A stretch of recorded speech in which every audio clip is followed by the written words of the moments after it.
vício em anfetaminas, alcoolismo, briga de egos, separação, morte do irmão viciado em cocaína, morte repentina, câncer e arrependimentos marcaram a vida do trio. Os Bee Gees, uma das bandas mais icônicas e influentes da história da música, tem as suas raízes profundamente entrelaçadas com uma jornada marcante que se estende por décadas. Nascidos na ilha de Man, Inglaterra, os irmãos Barry, Robin e Maurice Gibb iniciaram uma jornada que os levaria de uma infância repleta de desafios à fama mundial. A música era o fio condutor que unia esses irmãos, enquanto eles enfrentavam obstáculos, triunfos e até mesmo tragédias, moldando não apenas as suas carreiras, mas também o cenário musical como um todo. E no vídeo de hoje vamos mergulhar na cativante história dos Bee Gees e descobrir as nuances de uma trajetória que ecoou através de gerações e continentes, conquistando corações e mentes com as suas músicas e os seus talentos incomparáveis.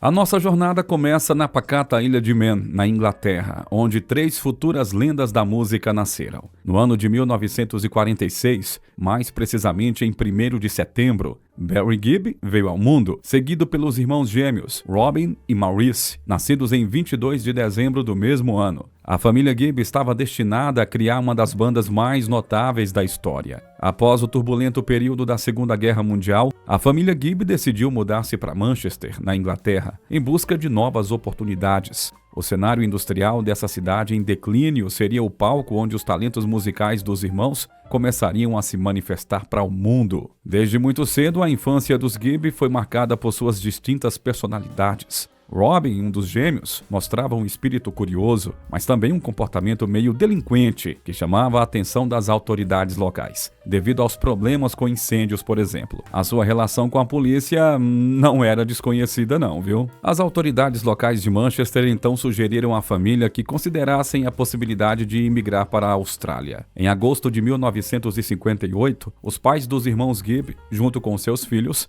embarcaram então em uma nova jornada, deixando para trás a sua terra natal na Inglaterra e se mudando para a Austrália. Os 3 irmãos, acompanhados por sua irmã mais velha, Leslie, e o irmão mais novo, Andy, iniciaram uma nova vida em Redcliffe, Queensland, perto de Brisbane. Essa mudança marcante os aproximou do palco onde a sua jornada musical verdadeiramente começaria. Bom, na Austrália, os irmãos rapidamente mergulharam na cena musical local, trazendo as suas harmonias únicas e paixão pela música para os palcos. Enquanto buscavam maneiras de se sustentar, eles começaram a se apresentar para ganhar dinheiro. No entanto, o destino tinha algo especial reservado para eles. 2 visionários da indústria musical local, o promotor de corridas Bill Good e o radialista Bill Gates, logo reconheceram o potencial dos jovens talentosos. Foi Gates que deu aos irmãos o seu icônico nome de Bee Gees, uma abreviação de suas iniciais combinadas com as iniciais dos 2 Bills. O nome, que originalmente significava BGS, Bee Gees, acabou sendo mudado para Bee Gees, embora o nome não tivesse um significado específico.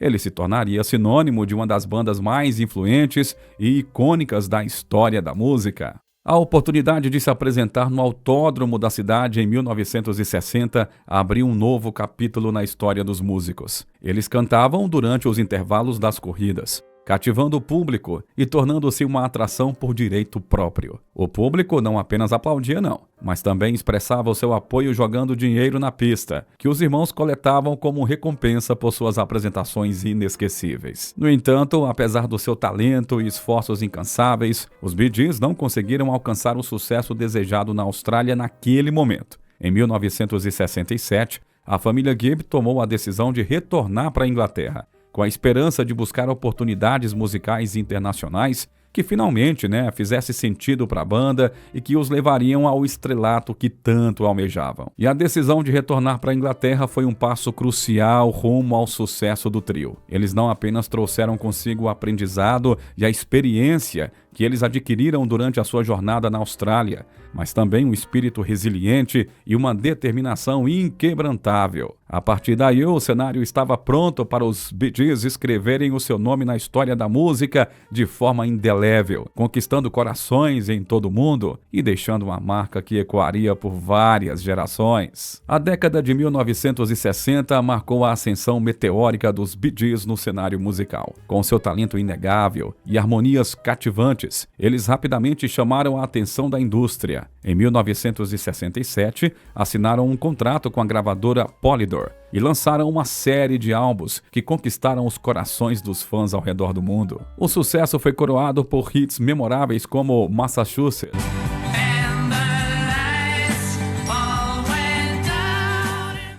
e To Love Some Boy.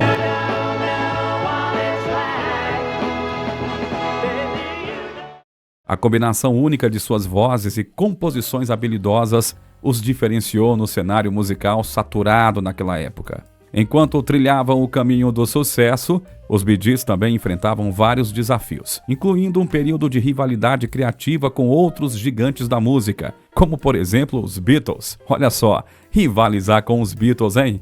Não é brinquedo não. Essa competição saudável impulsionou ainda mais a criatividade da banda, levando-os a criar músicas que se tornaram clássicos atemporais. O ano de 1968 foi outro marco na trajetória dos Bee Gees, com o lançamento do 5º álbum da banda, intitulado Idea. Esse álbum se tornou um dos mais bem-sucedidos da história da banda e apresentou hits inesquecíveis como I've Gonna Get a Message to You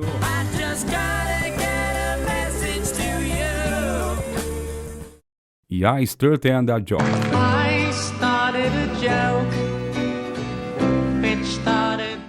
O sucesso contínuo da banda consolidou ainda mais a sua reputação na indústria musical. O lançamento do álbum Odessa, em 1969, foi marcado por polêmicas internas e também por transformações na formação da banda. O álbum apresentou as canções First of Me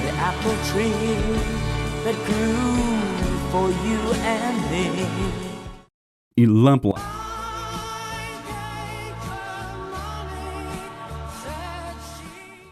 mas também testemunhou a saída do guitarrista Vince Melouney, que foi demitido. Além disso, a relação entre os irmãos Robin e Barry foi abalada por questões de ego e por disputas pela liderança do vocal, o que levou Robin a tomar a decisão de deixar o grupo. O impacto dessas mudanças foi ampliado com a partida do baterista Colin Peterson, que também escolheu seguir o seu próprio caminho. Essa fase de desafios e transformações foi um momento crucial na história dos Bee Gees. Apesar da separação temporária, os irmãos Bee Gees não deixaram que isso fosse o fim de suas carreiras musicais. Cada um seguiu o seu próprio caminho, explorando novas oportunidades. Barry Gibb continuou a brilhar como compositor e também como artista solo. Ele lançou álbuns solo como Now Voyager e In the Now, nos quais as suas composições profundas e emotivas demonstraram a sua capacidade de criar músicas atemporais. Já Robin também trilhou a sua própria jornada musical solo, lançando álbuns como Robin's Rig e How Are You.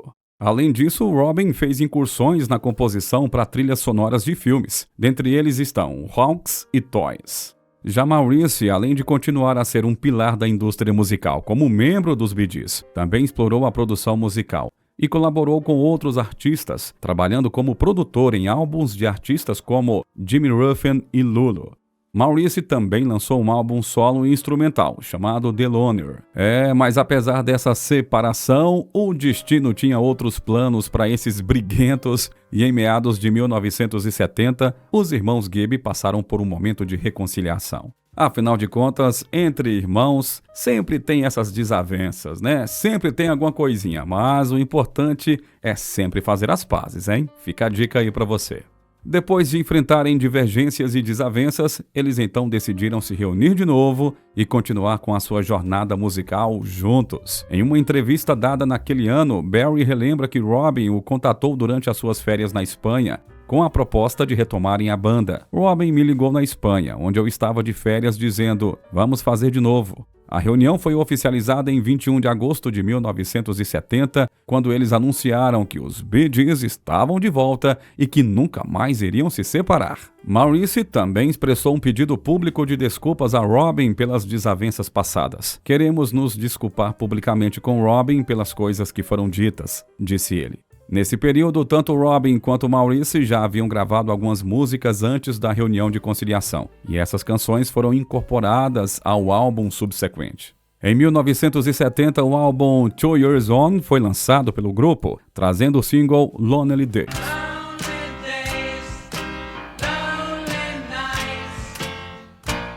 que alcançou o 3º lugar nas paradas de sucesso dos Estados Unidos. Esse período marcou também um retorno do sucesso comercial para o trio, com aparições em diversos programas de televisão.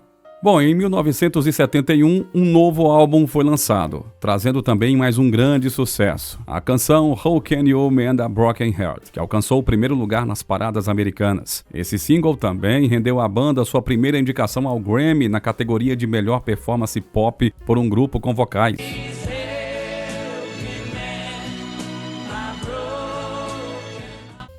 Mas infelizmente, no entanto, a década de 70 também trouxe vários desafios. A banda enfrentou altos e baixos em termos de popularidade, lançando álbuns que não alcançaram o mesmo sucesso de trabalhos anteriores. Um novo álbum lançado em 1973 foi exatamente prova disso e não teve um bom desempenho nas vendas. Além disso, problemas pessoais e desafios relacionados ao abuso de drogas e de álcool continuaram a afetar os irmãos Gibb. Ainda assim, eles se esforçaram para se reinventar musicalmente e buscaram colaborações com outros artistas. Após uma mudança para Miami, na Flórida, sugerida por Eric Clapton, os irmãos Gibb começaram a gravar no Criteria Studios. Abandonando suas baladas habituais, eles abraçaram o som disco, resultando em grandes sucessos, como por exemplo, Jive Talking e também Nights on Broadway.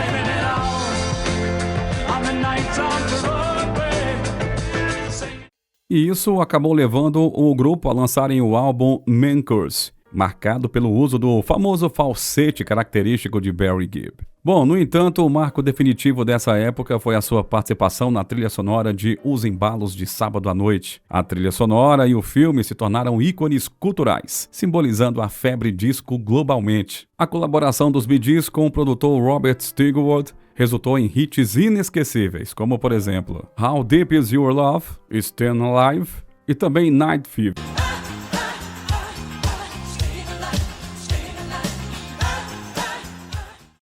O álbum se tornou o mais vendido da história até então, com mais de 40 milhões de cópias vendidas, hein? Foi um sucesso total. O álbum Spirits Have Flown solidificou o sucesso dos Bee Gees, gerando hits maravilhosos como, por exemplo, Too Much Heaven, Tragedy e também Love You Inside Out.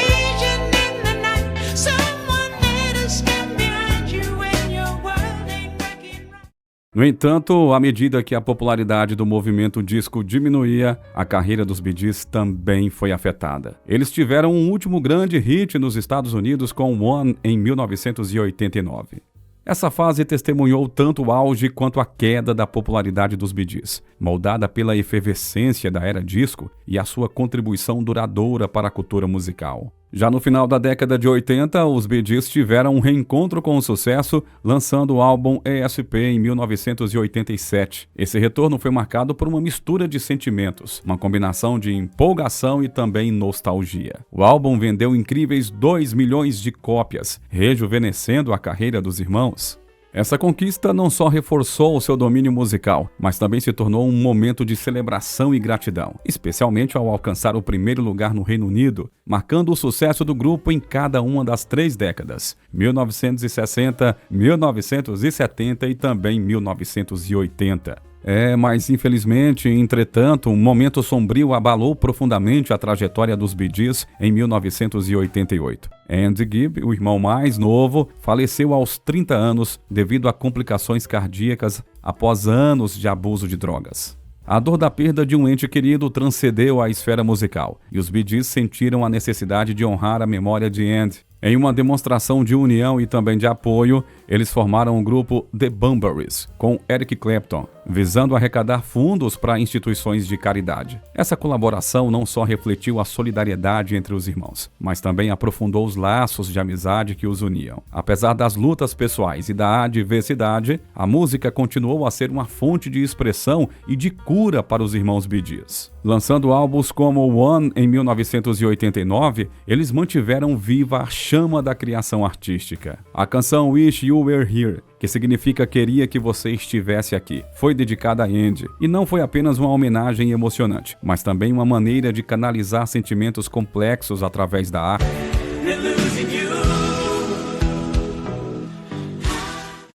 Os anos 1990 trouxeram novos desafios e triunfos também. Enfrentando problemas de saúde e superando obstáculos pessoais, os Bee Gees lançaram álbuns como Still Waters, de 1997, que levou a banda de volta às paradas musicais. Barry, durante esse período, enfrentou problemas nas costas que necessitavam de cirurgia, ao mesmo tempo em que lidava com artrite que chegou a ameaçar sua capacidade de tocar violão. Além disso, Maurice decidiu buscar tratamento para o seu alcoolismo, uma luta que já enfrentava há vários anos. Suas músicas continuaram a cativar o público, e a honra do prêmio da contribuição extraordinária para a música no Brit Award em 1997 foi um reconhecimento tanto de suas realizações, quanto também de sua resiliência. O final da década foi marcado por performances ao vivo e novos projetos, mostrando que sua paixão pela música estava mais forte do que nunca. Ao encerrar o século com o show Bee Gees 2K, em 31 de dezembro de 1999, os Bee Gees não apenas deixaram sua marca no mundo da música, mas também deixaram um legado de perseverança e de muita dedicação à sua arte. No ano de 2001, os Bee Gees lançaram This Is Where I Came In, o que acabou se tornando o último álbum de material inédito do grupo. O álbum foi bem recebido, alcançando o top 10 no Reino Unido e o top 20 nos Estados Unidos. A faixa título também se destacou como um single de sucesso no top 20 do Reino Unido. O último show dos Bee Gees como trio aconteceu no ano de 2002. No entanto, um evento trágico abalou profundamente a família e os fãs. Em 9 de janeiro de 2003, Maurice Gibb passou por uma cirurgia de emergência no Hospital Monte Sinai em Miami para tratar uma obstrução intestinal. Infelizmente, durante o procedimento, ele sofreu uma parada cardíaca devido a complicações relacionadas à cirurgia. Tragicamente, ele veio a falecer 3 dias depois, em 12 de janeiro. A família levantou suspeitas sobre a possibilidade de um erro médico ter contribuído para sua morte, mas a autópsia subsequente revelou que Maurice sofria de um problema congênito que causava deformações do intestino. Essa condição pré-existente acabou contribuindo para a tragédia, levando à parada cardíaca e também à sua perda prematura. O funeral de Maurice foi realizado em caráter privado e reuniu cerca de 200 familiares e amigos, incluindo figuras notáveis como, por exemplo, Michael Jackson. A jornalista e amiga da família Jennifer Valop compartilhou que o evento foi emotivo, mas também celebrativo, ressaltando como Maurice valorizava a vida. Foi emocionante, houve humor, todos falaram sobre como este era um homem que realmente celebrava a vida e, portanto, esta era uma celebração de sua vida. Após a partida de Maurice, seus irmãos Barry e Robin inicialmente expressaram o desejo de manter o nome Bee Gees como uma homenagem à memória dele. No entanto, com o tempo, eles decidiram retirar o nome do grupo, deixando-o para representar os 3 irmãos juntos. Barry e Robin expressaram mais tarde em entrevista concedida à BBC a perplexidade com relação às circunstâncias de sua morte, e Robin compartilhou seus sentimentos, afirmando que ele e Maurice cresceram juntos e passaram a vida unidos pela música. Ele expressou dificuldade em aceitar a morte do irmão. Éramos crianças juntos e adolescentes. Passamos nossas vidas juntos por causa de nossa música. Não posso aceitar que ele esteja morto. Só imagino que ele esteja vivo em outro lugar. Nos anos seguintes, os irmãos continuaram a se dedicar à música e às causas beneficentes. Robin realizou uma turnê solo pela Alemanha, Rússia e também na Ásia em 2004, enquanto Barry colaborou com vários artistas renomados. Em 2006, um momento comovente aconteceu quando Barry e Robin subiram ao palco juntos de novo, após a morte de Maurice. Os dois cantaram juntos em um show beneficente em Miami para arrecadar fundos para um instituto que cuida de pessoas com diabetes. Já no período de 2009 a 2012, Barry e Robin realizaram várias apresentações marcantes. Além disso, em maio do ano de 2010, eles surpreenderam ao aparecer no final da 9ª temporada do American Idol. No entanto, em novembro de 2011, mais um momento sombrio se iniciava. Robin Gibb foi diagnosticado com câncer de fígado aos 61 anos. A sua saúde havia deteriorado nos meses anteriores, levando ao cancelamento de algumas apresentações devido às fortes dores que ele sentia. Ele ainda participou de um show beneficente em fevereiro de 2012, que seria então a sua última aparição pública antes de morrer. No final de abril de 2012, Robin contraiu pneumonia e entrou em coma. Embora tenha saído do coma algumas semanas depois, A sua saúde se deteriorou rapidamente. Em 20 de maio de 2012, aos 62 anos, Robin Gibb faleceu de insuficiência hepática e renal, encerrando assim a sua jornada. Ao longo dos anos, os irmãos Robin e Barry mantiveram uma relação tumultuada, tanto pessoal quanto profissional, ao longo de décadas, persistindo assim até o fim. No entanto, apesar de todas essas diferenças, Barry prestou uma emocionante homenagem no funeral de Robin, enfatizando a transformação do conflito em insignificância diante da partida do seu irmão. Ele expressou que as discordâncias anteriores já não tinham mais nenhuma importância e encorajou a todos a se livrarem de conflitos em suas próprias vidas. Até o final encontramos conflito um com o outro, o que agora não significa nada. Simplesmente não significa nada. Se houver conflito em suas vidas, livre-se dele, disse o cantor. Durante o funeral, Barry também falou sobre a profunda ligação entre Robin e o seu irmão gêmeo, Maurice, destacando que agora eles estavam reunidos de novo. Barry compartilhou detalhes sobre a luta interna que Robin enfrentou após a perda de Maurice uma década antes, reconhecendo que essa perda teve um impacto profundo em seu irmão e afetou diferentes aspectos de sua vida. Os dois eram lindos e agora estão juntos. Acho que a maior dor para Robin nos últimos anos foi perder o seu irmão gêmeo, e acho que isso fez todo tipo de coisa com ele. Entre setembro e outubro de 2013, Barry fez a sua primeira turnê solo, uma homenagem aos irmãos e à sua vida musical. Durante esse período, ele lançou uma coleção especial intitulada de The Studio Albums, 1967-1968. Em 2016, Barry lançou In the Now, seu primeiro álbum solo em décadas, e a música do Bee Gees voltou a ser distribuída pela Universal. A relação entre os talentosos irmãos Bee Gees foi marcada por desafios profundos e conflitos pessoais ao longo dos anos. Cada um deles enfrentou as suas próprias batalhas internas, enquanto buscavam o sucesso na indústria musical. Uma parte curiosa na vida dos irmãos aconteceu durante o auge de suas carreiras, quando o trio teve uma conexão especial com o Michael Jackson, desenvolvida por meio de um amigo íntimo, Frank Dillio. Um documentário lançado em 2020 revelou essa interessante relação. Frank, que também foi empresário dos Bee Gees por um tempo, era um intermediário entre os dois lados. Segundo ele, Barry Gibb informou a Michael Jackson sobre os efeitos criativos que a cannabis, ou seja, a maconha, poderia despertar. Barry afirmou que muitos de seus sucessos foram escritos enquanto ele estava sob a influência da erva. Esse relato levou Michael Jackson a expressar interesse em experimentar a droga. Assim, durante uma sessão de gravação, Michael Jackson e Barry decidiram compartilhar um baseado, digamos assim. Há rumores de que os dois até dirigiram juntos pelo rancho Neverland, enquanto aproveitavam os efeitos da erva. Barry Gibb, o irmão mais velho, lutou com as pressões da fama que vieram com o sucesso dos Bee Gees. No entanto, a sua esposa desempenhou um papel vital ao impedir que as drogas entrassem em sua vida e evitando assim os caminhos perigosos das substâncias, conseguindo manter uma abordagem mais saudável. Robin, por outro lado, teve um relacionamento tumultuado com as anfetaminas, enfrentando uma luta contra o vício. Andy Gibb, o irmão mais novo, jogou uma carga adicional nas costas dos outros com a sua carreira solo e infelizmente desenvolveu um vício em cocaína que teve um impacto duradouro em sua saúde.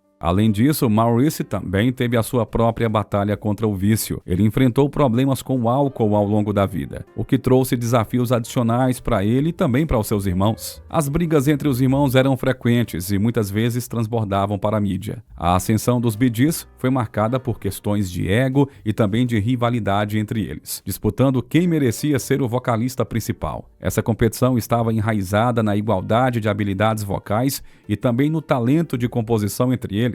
Apesar das tensões, os irmãos eventualmente superaram suas diferenças e alcançaram um período de sucesso considerável, especialmente com o lançamento do álbum Man Curse, em 1975. No entanto, o relacionamento conturbado entre eles continuou a ser um tema recorrente. As mortes de Maurice e Robin tiveram um impacto profundo em Barry, que sentiu a tristeza e também o isolamento de ser o último membro sobrevivente da banda. As lutas internas de cada um dos membros dos Bee Gees revelam as complexidades por trás do sucesso na indústria musical. A fama trouxe tanto sucesso quanto desafios para os irmãos, mas as suas histórias nos lembram que por trás do brilho da indústria musical há seres humanos com suas próprias batalhas internas. Mesmo diante das dificuldades, a música dos Bee Gees continua a ressoar, tocando corações e almas por todo o mundo.